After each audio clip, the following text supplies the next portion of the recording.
শিমুল media লাইভের পক্ষ থেকে সবাইকে জানাচ্ছি শুভেচ্ছা। আজ দেখাবো মৃৎশিল্পীরা মাটি দিয়ে বিভিন্ন রকমের সামগ্রী কিভাবে তৈরি করেন। চাক্কা না, চাক্কায় মাটি দিয়ে ঘোরাচ্ছেন।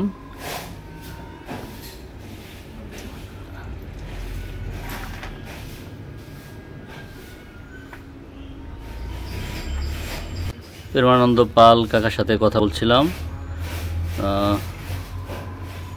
এটা তাদের পূর্বপুরুষের পেশা, দীর্ঘদিনের। পরবর্তী প্রজন্ম হয়তোবা এই পেশাটা আর করবে না। আধুনিক যুগে এসে আধুনিক হাঁড়ি পাতিলের ভিড়ে দিনে দিনে হারিয়ে যাচ্ছে এই শিল্পটা, এই মৃৎশিল্প, যেটা হাঁড়ি পাতিল বানিয়ে থাকেন।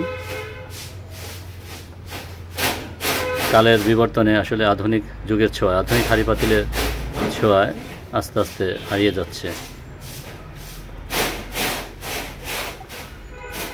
যেটা তৈরি করতেছেন এটা কি জিনিস? মানে পানির ঘর, জল ঘর বা পানির ঘর, পূজার।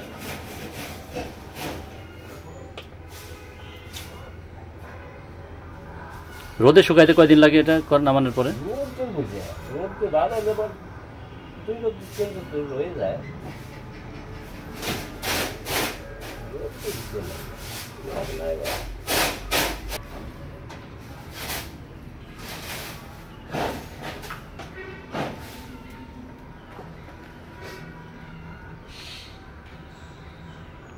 এর একটা ঘট কয় টাকা দামে বিক্রি হয়?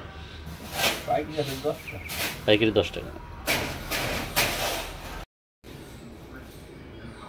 প্রেমানন্দ পাল কাকার বয়স এখন 62। তিনি এটা তার বাপ দাদার পেশা, পূর্বপুরুষের যে পেশাটা ধরে রেখেছেন এখনও। অতি যত্নে তিনি মাটির বিভিন্ন কারুকাজের মাটির পাত্র তৈরি করে থাকেন তার শৈল্পিক হাতে। তার মেধা দিয়ে তিনি সুন্দর সুন্দর জিনিস তৈরি করেন। এই জলপাত্র বলে এটাকে, বা পানির পাত্র, পূজা অর্চনায় কাজে লাগে। এটা 10 টাকা পাইকারি যে দাম, সে দামে বিক্রি করেন। এটা বানানোর পরে আপনার রোদে শুকাবে, এরপরে আগুনে পোড়ানো হবে, তারপরে সুন্দর আকৃতি ধারণ করে বাজারজাত করা হবে।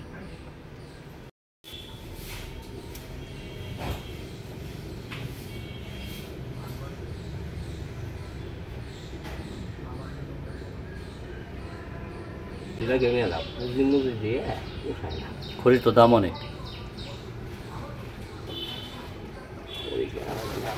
এগুলো কি পরে কি রং করবেন আবার? এটা রং ছাড়া ব্যাং রং করা লাগে, ব্যাং রং করা লাগে, রং করি না, এটা রং ছাড়া।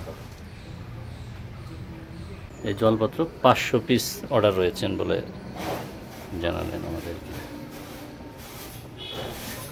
ভালো থাকবেন সবাই, আবার দেখা হবে। প্রেমানন্দ কাকার জন্য শুভকামনা রইল। তিনি সুস্থ থাকুক, ভালো থাকুক এবং তার নিপুণ হাতের, এই শৈল্পিক হাতের বিভিন্ন পাত্র তিনি তৈরি করুক, সেই প্রত্যাশা রইল। কাকা অনেক ভালো মনের একজন মানুষ। কাকার জন্য শুভকামনা রইল। সকলে ভালো থাকবেন, আবার দেখা হবে অন্য কোনো ভিডিওতে, অন্য কোনো স্থানে।